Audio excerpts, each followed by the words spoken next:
On March 19, the Strait of Hormuz stopped looking like a narrow strip of water on a map and started looking like the single 21-mile hinge on which oil flows. Tanker insurance, naval credibility, and regional deterrence were all beginning to swing at once. Reuters noted that roughly 1/5 of the world's oil and gas moves through this corridor. And the real danger is geometry, because the traffic lane is only 2 miles wide in each direction, which means one missile volley, one drone wave, or even the credible fear of sea mines can turn a commercial artery into a military choke point in hours, not weeks. That is why any American push toward Hormuz is never just about moving grey hulls into hot water. It is about whether the United States can keep open, a route Iran has spent years preparing to threaten, with shore-based anti-ship missiles, fast attack craft, drones, naval commandos, and the mine danger that US and British naval planners have long treated as one of the most disruptive tools in the Gulf. Hormuz carries about 20 million barrels per day, and that number alone explains why even a partial shutdown would hit far beyond the Gulf, pushing pressure into fuel costs, shipping premiums, alliance politics, and military planning from Bahrain to Washington. The U.S. Navy has warned for years that mines remain a credible threat to shipping in this theater, and Captain Jeffrey Morgenthaler said it plainly in an official Navy statement. We regularly train alongside regional and coalition partners to practice defending against the credible threat that mines pose to shipping. This was no longer a story about one fleet entering one waterway. It was the story of whether the world's most important energy corridor could still be held open once the threat stopped being theoretical. The real test here was not whether US warships could enter the strait, but whether Washington could keep a fleet alive and a shipping corridor open while moving at the slow, dangerous tempo that mine warfare forces on every navy.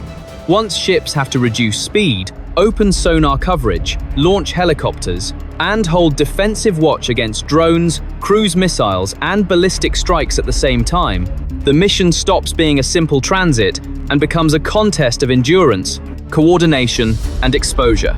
That is the larger point this confrontation is proving. Iran does not need to sink a cruiser to create strategic leverage, because a narrow channel only 21 miles across, with traffic lanes about 2 miles wide in each direction, already gives missiles, drones, and seabed mines far more power than their cost would suggest, which is why even partial disruption can rattle oil markets, shipping schedules, and allied decision-making far beyond the Gulf, as US. Naval Institute reported on March 13, missiles are currently the largest threat to merchant shipping in the Strait of Hormuz and Persian Gulf, instead of sea mines.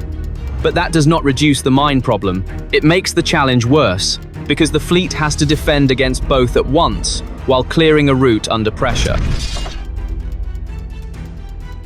Here, the danger moved below the surface because modern naval mines are built to wait, not to be seen. The U.S. Naval History and Heritage Command notes that influence mines can be triggered by a ship's magnetic, acoustic, or pressure signature, which means a vessel does not have to touch the weapon to be hit. And that is exactly why a 2-mile traffic lane inside a 21-mile strait becomes so unforgiving once mine contacts begin to appear. This is where expeditionary mine countermeasures become the center of the fight, because the Navy is not just sending ships forward, it is sending unmanned systems and divers into the kill zone first. In a July 2025 Navy exercise, a 13-person EODMU 5-task element used Mk-18 Mod 1 unmanned underwater vehicles and EOD divers to run the full detect to engage sequence against mine shapes, and Christopher Teufel said, "This exercise delivers an unmatched opportunity for our divers and technicians to train with live demolition materials and refine our capability to neutralize underwater threats in challenging environments." While official 5th Fleet imagery from May 2023 showed sailors recovering a Mark 18 Mod 1 from USS Dexterous in the Gulf of Oman, a useful reminder that this capability is already tied to the same regional waters now under pressure. To do that, the Navy has to bring in the platforms built specifically for this job, and those are not the glamorous ships most people picture first. The MH-53E Sea Dragon remains the Navy's dedicated airborne mine countermeasures helicopter built to hunt, sweep, and neutralize mines while the Avenger-class mine countermeasures ships were designed as 224-foot hunter-killers with a full load displacement of 1,312 tons, a crew of 8 officers and 76 enlisted sailors, an ANSQQ 32 mine-hunting sonar, and gear built to cut moored mines, sweep influence mines, and destroy threats by remote control. Avenger-class ships are designed as minesweepers hunter-killers capable of finding, classifying, and destroying moored and bottom mines, the U.S. Navy states. And that matters because once Hormuz becomes a suspected mine belt, these slower specialist units become just as important as destroyers and cruisers. That also explains why any American naval surge into the strait is not simply a matter of adding firepower. A destroyer can screen for air threats, and a cruiser can extend radar coverage. But if commercial traffic, amphibious ships, and escorts all have to move through a corridor where even one bottom mine can halt movement, then helicopters towing sweep gear, sonar-equipped mine hunters, explosive ordnance disposal teams, and unmanned underwater systems become the quiet machinery that decides whether the route stays open or closes under pressure. What protects that slower mine-clearing force is the outer shield, and that means Aegis escorts, layered interceptors, and constant radar watch. Arleigh Burke-class destroyers are built for exactly this kind of job, carrying the Standard Missile family, Phalanx close-in defense, embarked helicopters, and multi-mission combat systems, while the wider escort picture around Hormuz has become more urgent because, as defense officials told USNI on March 13, missiles are currently the largest threat to merchant shipping in the Strait of Hormuz and Persian Gulf instead of sea mines, which means every mine hunter, helicopter, support ship, and tanker convoy has to move under the protection of ships designed to track and defeat fast-moving air threats at very short warning times. That is why this operation is not just about clearing the water, but about building a moving defensive bubble around the ships doing the clearing. Reuters reported that about 20% of the world's oil and gas passes through Hormuz. And with the channel effectively compressed into 2-mile transit lanes in each direction, even a brief pause, caused by drone attacks, anti-ship missiles, or ballistic threats can force commercial shipping to bunch up, slow down, and become easier to track, which is exactly the kind of compressed target picture Iran wants to create from its coastline.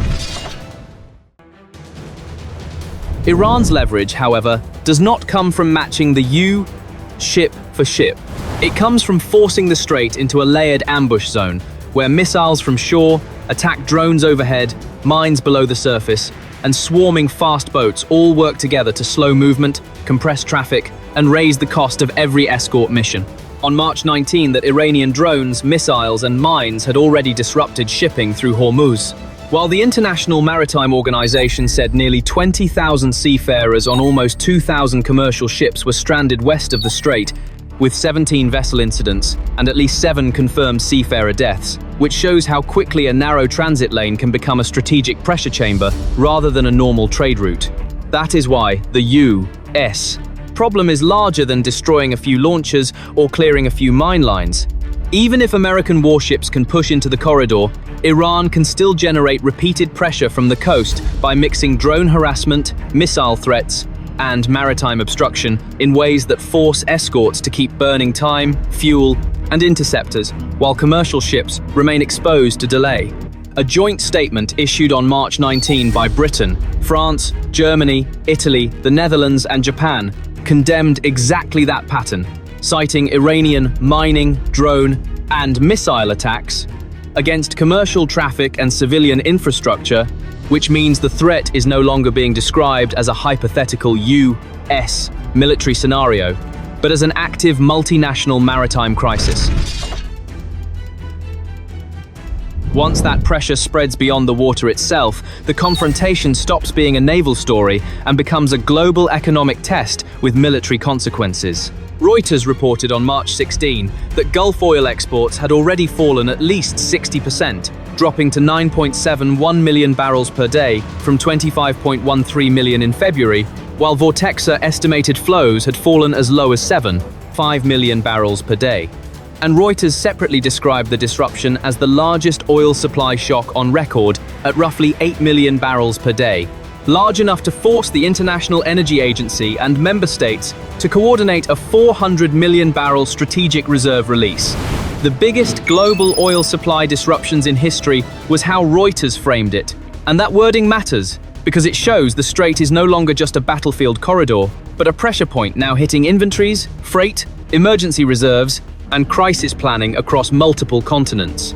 That is also why Washington has started pressing allies more openly, because no country that depends on Gulf energy can treat Hormuz as someone else's problem once exports collapse at this scale. President Donald Trump urged Japan and NATO to step up in securing the strait, while another Reuters report said he warned NATO faced a very bad future if allies benefiting from these sea lanes refused to help reopen them. And on March 19, a joint statement by Britain, France, Germany, Italy, the Netherlands, and Japan backed international efforts to secure maritime passage and stabilize energy markets. In other words, the crisis is now testing not only whether the U.S. Navy can defend a corridor under fire, but whether the wider coalition around the Gulf is willing to share the military and economic burden once the cost of inaction is being counted in millions of barrels, hundreds of stranded ships, and energy shocks spreading through the global system.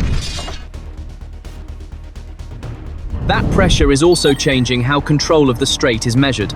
AP reported that about 90 ships, including 16 oil tankers, still crossed Hormuz between March 1 and March 15, showing the waterway was not fully sealed, but access was no longer operating under normal commercial logic and had started to depend on risk tolerance, diplomatic positioning, and selective passage. At the same time, USNI reported that US strikes had targeted Iranian mine-laying vessels and mine storage facilities early in the conflict, which means the battle was already shifting from simple deterrence to a sustained effort to keep Iran from turning temporary disruption into a repeatable system of control. That matters because a partially functioning corridor can still produce strategic shock. If only some ships move, if traffic slows, or if tankers start rerouting based on political alignment and escort availability, then the strait is no longer a stable trade route, but a managed pressure point, and that gives every missile launch, every drone sighting, and every mine warning far more weight than the weapon itself. Even at this stage, the decisive question is no longer who can fire the larger salvo, but who can hold the corridor open hour after hour once the fight turns into a grind of escorts, minesweeping, surveillance, and convoy protection. AP reported on March 19 that damage across Gulf energy and transport infrastructure had already pushed the crisis beyond a local naval clash and into a wider supply chain emergency, while the U.S.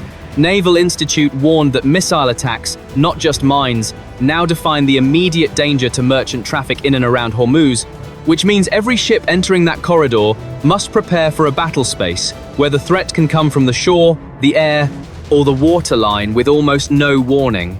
Missiles are currently the largest threat to merchant shipping in the Strait of Hormuz and Persian Gulf instead of sea mines, USNI wrote.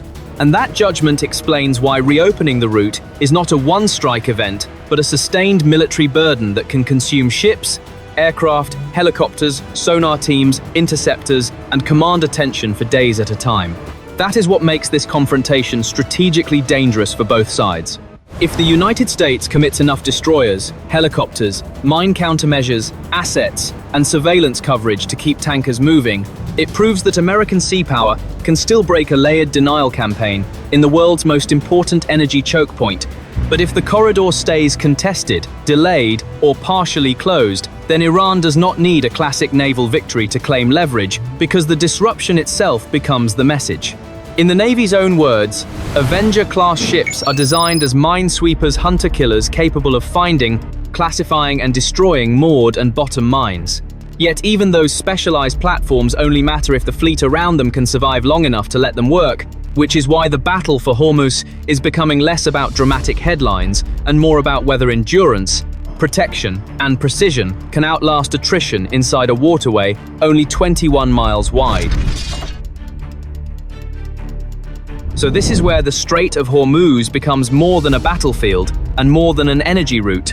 It becomes the place where naval power, economic pressure, and political will are all tested inside one narrow corridor, And the side that lasts longer under constant strain may matter more than the side that strikes harder in the opening hours.